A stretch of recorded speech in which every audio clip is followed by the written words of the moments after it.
ਜਦੋਂ ਦੀ ਪਿਛਲੀ ਵਿਧਾਨ ਸਭਾ ਦੀ ਇਲੈਕਸ਼ਨ ਹੋਈ ਹੈ, ਸ਼੍ਰੋਮਣੀ ਅਕਾਲੀ ਦਲ ਇੱਕ ਦਿਨ ਵੀ ਕਰ ਨਹੀਂ ਪਾਇਆ। ਜਿਹੜਾ ਵੱਡਾ ਵਿਸ਼ਵਾਸਘਾਤ ਕੇਜਰੀਵਾਲ ਨੇ ਪੰਜਾਬ ਦੀ ਜਨਤਾ ਦੇ ਨਾਲ ਕੀਤਾ ਸੀ, ਉਹਦਾ ਵੀ ਲੋਕਾਂ ਨੇ ਜਵਾਬ ਦੇਣਾ। ਅੱਜ ਲੋਕੀ ਸਰਦਾਰ ਪ੍ਰਕਾਸ਼ ਸਿੰਘ ਬਾਦਲ ਸਾਹਿਬ ਦਾ ਰਾਜ ਫਿਰ ਯਾਦ ਕਰਦੇ। ਕਿੰਨੀ ਵੱਡੀ ਅਮਨ ਸ਼ਾਂਤੀ ਭਾਈਚਾਰਕ ਸਾਂਝ ਸੀ, ਤੇ ਹੁਣ ਪੌਣੇ 5 ਸਾਲ ਜੋ ਮਾਹੌਲ ਬਣਿਆ ਰਿਹਾ ਉਹ ਬਹੁਤ ਮਿਊਸੀ ਵਾਲਾ।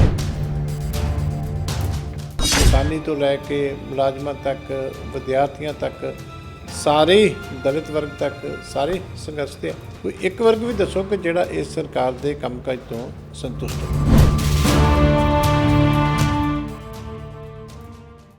ਪੰਜਾਬ 2022 ਵਿਧਾਨ ਸਭਾ ਇਲੈਕਸ਼ਨ ਦੇ ਲਈ ਸ਼੍ਰੋਮਣੀ ਅਕਾਲੀ ਦਲ ਵੱਲੋਂ ਐਲਾਨੇ ਰਾਜਨੀਤਿਕ ਜੰਗ ਕਰ ਦਿੱਤਾ ਗਿਆ।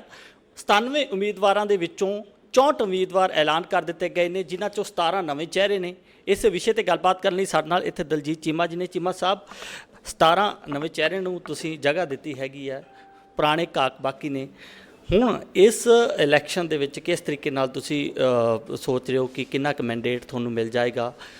ਪਿਛਲੀ ਵਾਰ 15 ਸੀਟਾਂ ਸੀ, 4 ਗੁਣਾ ਜ਼ਿਆਦਾ ਸੀਟਾਂ ਇਸ ਵਾਰੀ ਚਾਹੀਦੀਆਂ ਤੁਹਾਨੂੰ, ਇਸੇ ਕਰਕੇ 4 ਮਹੀਨੇ ਪਹਿਲਾਂ ਐਲਾਨ ਕੀਤੇ ਗਏ ਨੇ ਤਮਾਮ ਜਿਹੜੇ ਕੈਂਡੀਡੇਟ। ਦੇਖੋ, ਗੱਲ ਇਹ ਹੈ ਕਿ ਜਦੋਂ ਦੀ ਪਿਛਲੀ ਵਿਧਾਨ ਸਭਾ ਦੀ ਇਲੈਕਸ਼ਨ ਹੋਈ ਹੈ, ਸ਼੍ਰੋਮਣੀ ਅਕਾਲੀ ਦਲ ਇੱਕ ਦਿਨ ਵੀ ਕਰ ਨਹੀਂ ਬੈਠਾ। ਪਹਿਲੇ ਦਿਨ ਤੋਂ ਲੈ ਕੇ ਲੋਕਾਂ ਦੇ ਜੋ ਮਸਲੇ ਆ ਉਹਨਾਂ ਦੇ ਵਾਸਤੇ ਅਸੀਂ ਪਹਿਰਾ ਦਿੰਦੇ ਰਹੇ ਹਾਂ। ਵਿਧਾਨ ਸਭਾ ਦੇ ਅੰਦਰ ਵੀ ਦਿੰਦੇ ਰਹੇ ਹਾਂ, ਵਿਧਾਨ ਸਭਾ ਦੇ ਬਾਹਰ ਵੀ ਦਿੰਦੇ ਰਹੇ ਹਾਂ। ਜਿੱਥੇ ਕਿਤੇ ਪ੍ਰੋਟੈਸਟ ਕਰਨ ਦੀ ਲੋੜ ਹੈ, ਸਰਕਾਰ ਦੇ ਖਿਲਾਫ ਸ਼ਾਂਤਮਈ ਤਰੀਕੇ ਦੇ ਨਾਲ ਪ੍ਰੋਟੈਸਟ ਵੀ ਕੀਤੇ। ਭਾਵੇਂ principal opposition party Aam Aadmi party ਸੀ, ਪਰ ਰੋਲ ਜਿਹੜਾ ਆਪੋਜੀਸ਼ਨ ਪਾਰਟੀ ਦਾ ਉਹ ਸ਼੍ਰੋਮਣੀ ਅਕਾਲੀ ਦਲ ਨੇ ਨਿਭਾਇਆ। ਇਸ ਕਰਕੇ ਸਾਡੇ ਵਾਸਤੇ ਤਾਂ ਕੋਈ ਨਵੀਂ ਗੱਲ ਨਹੀਂ। 24 ਘੰਟੇ ਪਹਿਲਾਂ ਵੀ ਲੋਕਾਂ ਦੇ ਵਿੱਚ ਹਾਜ਼ਰ ਆ, ਅਤੇ ਹੁਣ ਵੀ ਉਸੇ ਸਪੀਡ ਦੇ ਨਾਲ ਲੋਕਾਂ ਦੇ ਮਸਲੇ ਸੁਣਨ ਵਾਸਤੇ ਆਪਣਾ ਪਾਰਟੀ ਦਾ ਪ੍ਰੋਗਰਾਮ ਲੈ ਕੇ ਫਿਰ ਅਸੀਂ ਉਸੇ ਤਰ੍ਹਾਂ ਹੀ ਲੋਕਾਂ ਦੇ ਵਿੱਚ ਜਾਵਾਂਗੇ। ਔਰ ਜੋ ਇਸ ਵੇਲੇ ਪੰਜਾਬ ਦੇ ਵਿੱਚ ਹਾਲਾਤ ਹੈ, ਕਿਉਂਕਿ ਸਰਕਾਰ ਦੀ ਪੌਣੇ 5 ਸਾਲ ਦੀ ਕਾਰਗੁਜ਼ਾਰੀ ਸਰਕਾਰ ਦੀ ਲੋਕਾਂ ਨੇ ਦੇਖ ਲਈ। ਝੂਠੀਆਂ ਕਸਮਾਂ ਜਿਹੜੀਆਂ ਗੁਟਕਾ ਸਾਹਿਬ ਦੀਆਂ ਖਾਧੀਆਂ ਸੀ, ਉਹਦਾ ਹੁਣ ਜਵਾਬ ਲੋਕਾਂ ਨੇ ਦੇਣਾ। ਜਿਹੜਾ ਵੱਡਾ ਵਿਸ਼ਵਾਸਘਾਤ ਕੇਜਰੀਵਾਲ ਨੇ ਪੰਜਾਬ ਦੀ ਜਨਤਾ ਦੇ ਨਾਲ ਕੀਤਾ ਸੀ, ਉਹਦਾ ਵੀ ਲੋਕਾਂ ਨੇ ਜਵਾਬ ਦੇਣਾ। ਇਸ ਕਰਕੇ ਹੁਣ ਤਾਂ ਜਵਾਬਦੇਹੀ ਇਹਨਾਂ ਦੋਵਾਂ ਪਾਰਟੀਆਂ ਦੀ ਹੋਣੀ ਕਿ ਤੁਸੀਂ ਲੋਕਾਂ ਨੂੰ ਕਿਹਾ ਕੀ ਸੀ, ਅਤੇ ਤੁਹਾਡੀ ਗਰਾਊਂਡ ਦੇ ਉੱਤੇ ਸਥਿਤੀ ਇੰਨੀ ਮਾੜੀ ਕਿਉਂ ਸੀ, ਤੁਹਾਡੇ MLA ਦੀ ਪਰਫਾਰਮੈਂਸ ਇੰਨੀ ਮਾੜੀ ਕਿਉਂ ਸੀ, ਤੁਹਾਡੀਆਂ ਸਰਕਾਰਾਂ ਦੀ ਪਰਫਾਰਮੈਂਸ ਇੰਨੀ ਮਾੜੀ ਕਿਉਂ ਸੀ। ਇਹਨਾਂ ਚੀਜ਼ਾਂ ਦਾ ਹਿਸਾਬ ਕਿਤਾਬ ਜਿਹੜਾ ਉਹ ਜਨਤਾ ਦੀ ਕਚਹਿਰੀ ਦੇ ਵਿੱਚ ਹੁਣ ਹੋਣਾ। ਚੀਮਾ ਸਾਹਿਬ, ਕਾਂਗਰਸ ਦੇ ਵਿੱਚ ਵੀ ਕਾਟੋ ਕਲੇਸ਼ ਚੱਲ ਰਿਹਾ, ਆਮ ਆਦਮੀ ਪਾਰਟੀ ਦੇ ਵਿੱਚ ਵੀ CM ਚਿਹਰੇ ਨੂੰ ਲੈ ਕੇ ਰੌਲਾ ਚੱਲ ਰਿਹਾ। ਹਾਲੇ ਤੱਕ ਪਾਰਟੀਆਂ ਟਿਕਟ ਬਾਰੇ ਸੋਚ ਨਹੀਂ ਰਹੀਆਂ। ਤੁਸੀਂ 64 ਉਮੀਦਵਾਰ ਐਲਾਨ ਕੀਤੇ ਆ, ਲੱਗਦਾ ਕਿ ਕਿਤੇ ਨਾ ਕਿਤੇ ਇਹਨਾਂ ਦੋਨਾਂ ਪਾਰਟੀਆਂ ਦਾ ਅੰਦਰੂਨੀ ਕਾਟੋ ਕਲੇਸ਼ ਆ, ਉਹਦੇ ਵਿੱਚ ਤੁਹਾਨੂੰ ਫਾਇਦਾ ਹੋ ਸਕਦਾ, ਸਿਆਸੀ ਫਾਇਦਾ ਹੋ ਸਕਦਾ। ਪਹਿਲਾਂ ਤੋਂ ਉਮੀਦਵਾਰ ਐਲਾਨੇ ਕਿਤੇ ਨਾ ਕਿਤੇ ਜਿਹੜੀ ਰਾਜਨੀਤਿਕ ਫਾਈਟ ਹੈਗੀ ਆ ਉਹ ਈਜ਼ੀ ਹੋ ਜਾਏਗੀ ਤੁਹਾਡੇ ਕੈਂਡੀਡੇਟਸ। ਦੇਖੋ, ਗੱਲ ਇਹ ਹੈ ਕਿ ਅਸੀਂ ਆਲਰੇਡੀ ਮੈਂ ਕਿਹਾ ਕਿ ਲੋਕਾਂ ਨੂੰ ਪਤਾ ਹੈ ਕਿ ਸਾਡੀ ਪੌਣੇ 5 ਸਾਲ ਸਾਰ ਕਿੰਨੇ ਲਈ। ਅੱਜ ਲੋਕੀ ਸਰਦਾਰ ਪ੍ਰਕਾਸ਼ ਸਿੰਘ ਬਾਦਲ ਸਾਹਿਬ ਦਾ ਰਾਜ ਫਿਰ ਯਾਦ ਕਰਦੇ। ਕਿੰਨੀ ਵੱਡੀ ਅਮਨ ਸ਼ਾਂਤੀ ਭਾਈਚਾਰਕ ਸਾਂਝ ਸੀ, ਕਿੰਨੀ ਵੱਡੀ ਪੰਜਾਬ ਦੇ ਵਿੱਚ ਡਿਵੈਲਪਮੈਂਟ ਸੀ, ਕਿੱਡੇ ਵੱਡੇ ਵੱਡੇ ਪ੍ਰੋਜੈਕਟ ਪੰਜਾਬ ਦੇ ਵਿੱਚ ਆਏ, ਕਿੰਨੀ ਖੁਸ਼ਹਾਲੀ ਸੀ ਉਸ ਵੇਲੇ ਸਾਰੇ ਪਾਸੇ। ਅਤੇ ਹੁਣ ਪੌਣੇ 5 ਸਾਲ ਜੋ ਮਾਹੌਲ ਬਣਿਆ ਰਿਹਾ ਉਹ ਬਹੁਤ ਮਿਊਸੀ ਵਾਲਾ ਕਿ ਕੋਈ ਨਵੀਂ ਡਿਵੈਲਪਮੈਂਟ ਨਹੀਂ ਹੋਈ, ਟੋਟਲ ਪੈਰਾਲਿਸਿਸ ਰਹੀ। ਲਾ ਐਂਡ ਆਰਡਰ ਮੈਂ ਕਹਿ ਸਕਦਾ ਕਿ ਸਾਰੇ ਦੇਸ਼ ਤੋਂ ਜੇ ਮਾੜਾ ਸੀ ਕਿਸੇ ਸੂਬੇ ਦਾ, ਉਹ ਸਾਡੇ ਸੂਬੇ ਦਾ ਸੀ। ਬੜੀ ਵੱਡੀ ਦਹਿਸ਼ਤ ਹੈ ਲੋਕਾਂ ਦੇ ਮਨਾਂ ਦੇ ਵਿੱਚ। ਸਾਰੇ ਵਰਗ, ਕਿਸਾਨੀ ਤੋਂ ਲੈ ਕੇ ਮੁਲਾਜ਼ਮਾਂ ਤੱਕ, ਵਿਦਿਆਰਥੀਆਂ ਤੱਕ, ਸਾਰੇ ਦਲਿਤ ਵਰਗ ਤੱਕ ਸਾਰੇ ਸੰਘਰਸ਼ ਤੇ। ਕੋਈ ਇੱਕ ਵਰਗ ਵੀ ਦੱਸੋ ਕਿ ਜਿਹੜਾ ਇਸ ਸਰਕਾਰ ਦੇ ਕੰਮਕਾਜ ਤੋਂ ਸੰਤੁਸ਼ਟ ਹੋ। ਅਤੇ ਜਿਨ੍ਹਾਂ ਲੋਕਾਂ ਦੀ duty leader of the opposition ਦੇ ਤੌਰ 'ਤੇ, ਆਪੋਜੀਸ਼ਨ ਪਾਰਟੀ ਤੌਰ 'ਤੇ ਲੱਗੀ ਸੀ, ਉਹਨਾਂ ਦੇ 20 ਦੇ ਵਿੱਚੋਂ ਅੱਧੇ MLA ਕਾਂਗਰਸ ਦੇ ਵਿੱਚ ਸੱਤਾ ਨੂੰ ਇੰਜੋਏ ਕਰਦੇ ਰਹੇ, ਅਤੇ ਬਾਕੀ ਜਿਹੜੇ ਹੈਗੇ ਆ ਆਪਣੀ ਡਿਊਟੀਆਂ ਪੂਰੀਆਂ ਨਹੀਂ ਕਰ ਸਕੇ। ਇਸ ਕਰਕੇ ਜਦੋਂ ਕੇਜਰੀਵਾਲ ਨੇ ਪੰਜਾਬ ਦੇ ਹੱਕ 'ਚ ਖੜਨਾ ਸੀ SYL ਦੇ ਮੁੱਦੇ 'ਤੇ, ਉਦੋਂ ਉਹ ਜਾ ਕੇ ਤੇ ਦਿੱਲੀ ਦੇ ਹੱਕ 'ਚ ਖੜ ਗਏ। ਜਿਹੜੇ ਨਸ਼ਿਆਂ ਦੇ ਉੱਤੇ ਬੜੇ ਵੱਡੇ ਇਹਨਾਂ ਰੌਲੇ ਪਾਏ ਸੀ, ਬਾਅਦ 'ਚ ਐਫੀਡੇਵਿਟ ਦੇ ਦੇ ਕੇ ਇਹਨਾਂ ਲੋਕਾਂ ਨੇ ਮਾਫੀਆਂ ਮੰਗੀਆਂ। ਇਸ ਕਰਕੇ ਜਨਤਾ ਨੇ ਤਾਂ ਹੁਣ ਸਾਰਾ ਕੁਝ ਇਹ ਚੀਜ਼ਾਂ ਦੇਖ ਕੇ ਫੈਸਲਾ ਕਰਨਾ। ਚੀਮਾ ਸਾਹਿਬ, ਰਾਜਨੀਤਿਕ ਵਿਸ਼ਲੇਸ਼ਕ ਤੁਹਾਡੀ ਲਿਸਟ ਨੂੰ ਜਦੋਂ ਵਿਸ਼ਲੇਸ਼ਣ ਕਰਦੇ ਨੇ ਤਾਂ ਉਹਦੇ 'ਚ ਇੱਕ ਚੀਜ਼ ਦੀ ਖਾਮੀ ਜ਼ਰੂਰ ਪਾਈ ਗਈ ਕਿ ਔਰਤਾਂ ਨੂੰ ਜੋ ਸੀਟਾਂ ਦੇਣੀਆਂ ਚਾਹੀਦੀਆਂ ਸੀ, ਜੋ ਰੇਸ਼ੋ ਬਣਦੀ ਹੈ, ਕਿਉਂਕਿ ਤੁਸੀਂ ਹਮੇਸ਼ਾ ਮਹਿਲਾਵਾਂ ਦੇ ਸਸ਼ਕਤੀਕਰਨ ਦੀ ਗੱਲ ਵੀ ਕਰਦੇ ਹੋ, ਤੁਹਾਡੀ ਪਾਰਟੀ ਕਰਦੀ ਹੈ, ਲੇਕਿਨ ਉਹ ਸੀਟ ਸਿਰਫ ਇੱਕ ਹੀ ਦਿੱਤੀ ਗਈ ਹੈ 64 ਦੇ ਵਿੱਚੋਂ। ਹਾਲੇ 33 ਸੀਟਾਂ ਸਾਡੀਆਂ ਰਹਿੰਦੀਆਂ, ਇਸ ਕਰਕੇ ਉਹਦੇ 'ਚ ਮਹਿਲਾਵਾਂ ਦੀ ਗਿਣਤੀ ਡੈਫੀਨਿਟਲੀ ਹੋਏਗੀ। ਇਸ ਕਰਕੇ ਹਾਲੇ ਅਸੀਂ 64 ਕੀਤੀਆਂ, 33 ਸੀਟਾਂ ਹੋਣਗੀਆਂ, ਉਹਦੇ 'ਚ ਮਹਿਲਾਵਾਂ ਦੀ ਗਿਣਤੀ ਜਿਹੜੀ ਹੈ ਉਹ ਡੈਫੀਨਿਟ ਹੋਏਗੀ। ਯੂਥ ਨੂੰ ਤਾਂ ਮਹਿਲਾਵਾਂ ਨੂੰ ਦੋਨਾਂ ਨੂੰ ਜਗ੍ਹਾ ਦਿੱਤੀ ਜਾਏਗੀ। ਨਹੀਂ, ਯੂਥ ਇਹਦੇ ਵਿੱਚ ਵੀ ਬਹੁਤ ਵੱਡੀ ਗਿਣਤੀ 'ਚ ਯੰਗ ਨੇ। ਤੁਸੀਂ ਗਿਣਤੀ ਦੇਖੋ, ਦਰਜਨ ਤੋਂ ਵੱਧ ਉਮੀਦਵਾਰ ਜਿਹੜੇ ਆ ਉਹ ਬਹੁਤ ਹੀ ਜਿਹੜੇ ਹੈਗੇ ਆ ਘੱਟ ਉਮਰਾਂ ਦੇ ਨੇ। ਇਸ ਕਰਕੇ ਨੁਮਾਇੰਦਗੀ ਹਮੇਸ਼ਾ ਹੀ ਦਿੱਤੀ ਜਾਂਦੀ ਹੈ ਸਾਰਿਆਂ ਨੂੰ, ਔਰ ਇਹਦਾ ਖਿਆਲ ਪਹਿਲਾਂ ਵੀ ਰੱਖਿਆ ਗਿਆ, ਆਉਣ ਵਾਲੀਆਂ ਜਿਹੜੀਆਂ ਟਿਕਟਾਂ ਉਹਦੇ 'ਚ ਵੀ ਰੱਖਿਆ ਜਾਏਗਾ। ਸੀਟ ਦੀ ਗੱਲ ਕਰ ਲੈਂਦੇ ਹਾਂ। ਤੁਹਾਡੀ ਸੀਟ ਤੋਂ ਇਸ ਵਾਰ ਫਿਰ ਤੋਂ ਤੁਸੀਂ ਫਾਈਟ ਕਰ ਰਹੇ ਹੋ। ਇਸ ਪੋਲੀਟੀਕਲ ਫਾਈਟ ਦੇ ਵਿੱਚੋਂ ਕੰਪੀਟੀਟਰ ਕਿਹਨੂੰ ਮੰਨਦੇ ਹੋ ਤੁਸੀਂ? ਪਿਛਲੀ ਵਾਰ ਆਮ ਆਦਮੀ ਪਾਰਟੀ ਝੰਡਾ ਚੱਕ ਕੇ ਅੱਗੇ ਨਿਕਲ ਗਈ ਸੀਗੀ, ਇਸ ਵਾਰੀ ਕਾਂਗਰਸ ਨੂੰ ਮੰਨਦੇ ਹੋ ਜਾਂ ਫਿਰ ਆਮ ਆਦਮੀ ਪਾਰਟੀ? ਦੇਖੋ, ਮੇਰੇ ਇਲਾਕੇ ਦੀ ਬੜੀ ਵੱਖਰੀ ਸਥਿਤੀ ਹੈ। ਮੇਰੇ ਇਲਾਕੇ 'ਚ ਕਾਂਗਰਸ ਵੀ ਮੇਰੇ ਖਿਲਾਫ ਖੜੀ ਸੀ, ਆਪ ਵੀ ਖੜੀ ਸੀ। ਆਪ ਦਾ ਉਮੀਦਵਾਰ ਜਿੱਤ ਗਿਆ, ਕਾਂਗਰਸ ਦਾ ਹਾਰ ਗਿਆ। ਜਿਹੜਾ ਜਿੱਤਿਆ ਸੀ ਉਹ ਕਾਂਗਰਸ ਸ਼ਾਮਲ ਹੋ ਗਿਆ। ਹੁਣ ਉੱਥੇ ਤੇ ਗੱਠਜੋੜ ਪਹਿਲਾਂ ਹੀ ਬਣਿਆ ਪਿਆ, ਕਾਂਗਰਸ ਦਾ ਤੇ ਆਪ ਦਾ। ਇਸ ਕਰਕੇ ਮੈਨੂੰ ਕੋਈ ਫਰਕ ਨਹੀਂ। ਉੱਥੇ ਤਾਂ ਹੁਣ ਲੋਕਾਂ ਨੇ ਸਜ਼ਾ ਦੇਣੀ ਹੈ ਕਿ ਕਿਹਨੂੰ ਕਿੰਨੀ ਦੇਣੀ ਹੈ, ਵੀ ਕਿਹਨੂੰ ਵੋਟਾਂ ਪਾਈਆਂ ਸੀ ਆਪ ਦੇ ਖਾਤੇ 'ਚ ਤੇ ਉਹ ਕਿਉਂ ਗਿਆ ਸੱਤਾ ਦਾ ਸੁੱਖ ਭੁੱਲਣ ਵਾਸਤੇ ਦੂਜੇ, ਤੇ ਜਦੋਂ ਹੁਣ ਟਿਕਟ ਲੈਣ ਦਾ ਟਾਈਮ ਸੀ ਤੇ ਫਿਰ ਵਾਪਸ ਆਪ 'ਚ ਚਲਾ ਗਿਆ। ਤੇ ਦੂਜੇ ਜਿਹੜੇ ਮੇਰੇ ਖਿਲਾਫ ਕਾਂਗਰਸ ਦਾ ਅਫੀਸ਼ੀਅਲ ਮੈਂਡੇਟ ਖੜਾ ਸੀ, ਉਹਨਾਂ ਨੂੰ ਲੋਕਾਂ ਨੇ ਪੁੱਛਣਾ ਕਿ ਮੈਂ 5 ਸਾਲਾਂ ਦੇ ਵਿੱਚ ਇੰਨਾ ਕੁਝ ਹਲਕੇ ਵਾਸਤੇ ਕੀਤਾ ਸੀ, ਤੇ ਹੁਣ ਤੁਸੀਂ ਹਲਕੇ ਨੂੰ ਫਿਰ ਦੁਬਾਰਾ ਪੁਰਾਣੀ ਸਥਿਤੀ ਦੇ ਵਿੱਚ ਕਿਉਂ ਲੈ ਗਏ? ਇਸ ਕਰਕੇ ਦੋਨਾਂ ਦਾ ਜਵਾਬ ਦੇਣਾ ਮੇਰੇ ਵਾਸਤੇ ਤਾਂ ਇਕੱਠੇ ਹੀ ਹੈ, ਕਿਉਂਕਿ ਜਦੋਂ ਜਿੱਤ ਕੇ ਉਹ 4.5 ਸਾਲ ਕਾਂਗਰਸ ਦੇ ਵਿੱਚ ਰਿਹਾ ਤੇ ਦੋਨੇ ਪਾਰਟੀਆਂ ਦਾ ਗੱਠਜੋੜ ਹੀ ਜਿਹੜਾ ਉੱਥੇ ਮੇਰੇ ਖਿਲਾਫ ਸੀਗਾ। ਇਸ ਕਰਕੇ ਮੇਰੇ ਵਾਸਤੇ ਤਾਂ ਦੋਨੇ ਬਰਾਬਰ ਹੀ ਹੈ। ਇਸ ਸਮੇਂ ਤਾਂ ਹਾਲੇ 4-5 ਮਹੀਨੇ ਪੈਂਡਿੰਗ ਹੈ ਚੀਮਾ ਸਾਹਿਬ। ਹਾਲੇ ਤਾਂ 1600 ਮੀਟਰ ਦੀ ਰੇਸ ਵਾਂਗੂ ਚੱਲ ਰਿਹਾ, ਹਾਲੇ ਤਾਂ 100 ਮੀਟਰ ਦੀ ਰੇਸ ਦੀ ਸਪੀਡ ਤਾਂ ਬਣਨੀ ਹੈ ਹਾਲੇ ਤੱਕ।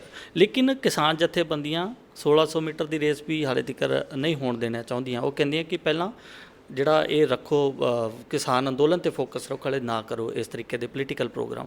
ਤੁਹਾਨੂੰ ਲੱਗਦਾ ਕਿ ਇਸ ਵਾਰ ਦੇ ਇਲੈਕਸ਼ਨ ਬਹੁਤ ਦਿਲਚਸਪ ਹੋਣਗੇ? ਤੁਸੀਂ ਪ੍ਰਚਾਰ ਵੀ ਘੱਟ ਕਰਨਾ, ਹਾਲੇ ਤੱਕ ਪ੍ਰਚਾਰ ਵੀ ਸ਼ੁਰੂ ਨਹੀਂ ਕਰ ਸਕਦੇ, ਤੇ ਮਾਮਲਾ ਵੀ ਬੜਾ ਟਫ ਹੈਗਾ, ਫਾਈਟ ਵੀ ਬੜੀ ਟਫ। ਦੇਖੋ, ਗੱਲ ਇਹ ਹੈ ਕਿ ਸਮਾਂ ਜ਼ਿਆਦਾ ਨਹੀਂ ਰਹਿ ਗਿਆ।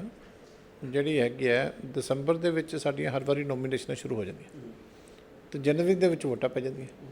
ਤੇ ਹੁਣ ਤੁਹਾਡੇ ਸਾਹਮਣੇ ਸਤੰਬਰ ਤਾਂ ਅੱਧਾ ਨਿਕਲ ਗਿਆ ਤੇ ਅਕਤੂਬਰ ਤੇ ਨਵੰਬਰ 2 ਮਹੀਨੇ, ਔਰ ਅਕਤੂਬਰ ਦਾ ਤੇ ਨਵੰਬਰ ਦਾ ਅੱਧਾ ਹਿੱਸਾ ਇਹ 1.5 ਮਹੀਨਾ ਤਕਰੀਬਨ ਵਾਢੀ 'ਚ ਨਿਕਲ ਜਾਂਦਾ।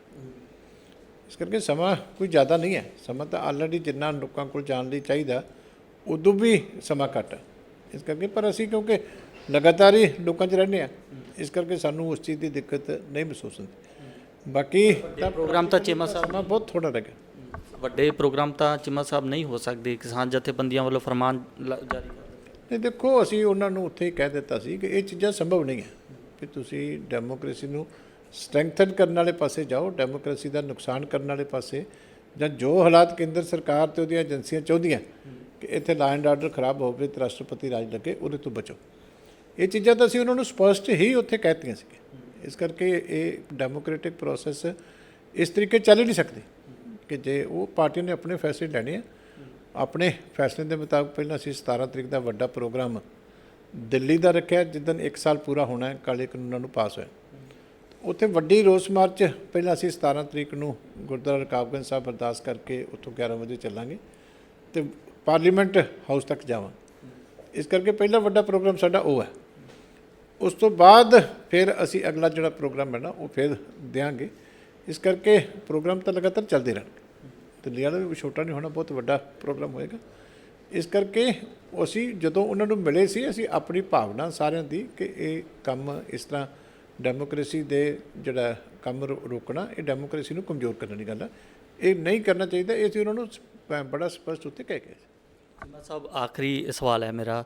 ਤੁਸੀਂ ਰਾਜਨੀਤੀ ਦੇ ਦਹਾਕਿਆਂ ਦੇ ਸਟੂਡੈਂਟ ਹੈਗੇ ਹੋ, ਤੁਸੀਂ ਮੀਟਿੰਗ ਦੇ ਵਿੱਚ ਸੀਗੇ, ਉਸ ਮੀਟਿੰਗ 'ਚ ਜਿਸ ਮੀਟਿੰਗ ਦੇ ਵਿੱਚ ਕਿਸਾਨ ਜਥੇਬੰਦੀਆਂ ਦੇ ਆਗੂ ਸੀ, ਆਗੂਆਂ ਨੇ ਕਿਹਾ, ਫਰਮਾਨ ਜਾਰੀ ਕੀਤਾ ਕਿ ਨਹੀਂ ਕਰੋਗੇ ਰੈਲੀ। ਤੁਸੀਂ ਉਹਨਾਂ ਨੂੰ ਇਹ ਗੱਲ ਕਹੀ ਕਿ ਅਗਰ ਆਪੋਜੀਸ਼ਨ ਦਾ ਕੰਮ ਹੈਗਾ, ਅਸੀਂ ਨਿਭਾਵਾਂਗੇ ਨਾ ਆਪੋਜੀਸ਼ਨ ਦਾ ਰੋਲ, ਤਾਂ ਅਸੀਂ ਜਾ ਕੇ ਅੰਦਰ ਲੋਕਾਂ ਦੇ ਕੋਲੇ ਜਾ ਕੇ ਜਵਾਬ ਕਿਵੇਂ ਦੇਵਾਂਗੇ? ਕਿਉਂਕਿ ਅਗਰ ਤੁਸੀਂ ਉਹ ਰੋਲ ਨਹੀਂ ਅਪਣਾਉਂਦੇ ਤਾਂ ਸਿੱਧਾ ਫਾਇਦਾ ਕਾਂਗਰਸ ਪਾਰਟੀ ਨੂੰ ਜਾਏਗਾ, ਪੰਜਾਬ ਦੇ ਸੱਤਾ ਦੇ ਵਿੱਚ ਬੈਠੀ ਪੰਜਾਬ ਸਰਕਾਰ ਨੂੰ ਜਾਏਗਾ, ਤੇ ਲੋਕ ਤਾਂ ਪਹਿਲੇ ਹੀ ਕਹਿੰਦੇ ਕਿ ਸਾਰੇ ਮਿਲੇ ਹੋਏ ਆ। ਤਾਂ ਇੱਕ ਸਵਾਲ ਤੁਸੀਂ ਇਹ ਨਹੀਂ ਉਹਨਾਂ ਸਾਹਮਣੇ ਰੱਖਿਆ ਕਿ ਇਸ ਤਰੀਕੇ ਨਾਲ ਤਾਂ ਸਾਡੀਆਂ ਵੀ ਜ਼ਿੰਮੇਵਾਰੀਆਂ ਬਤੌਰ ਆਪੋਜੀਸ਼ਨ?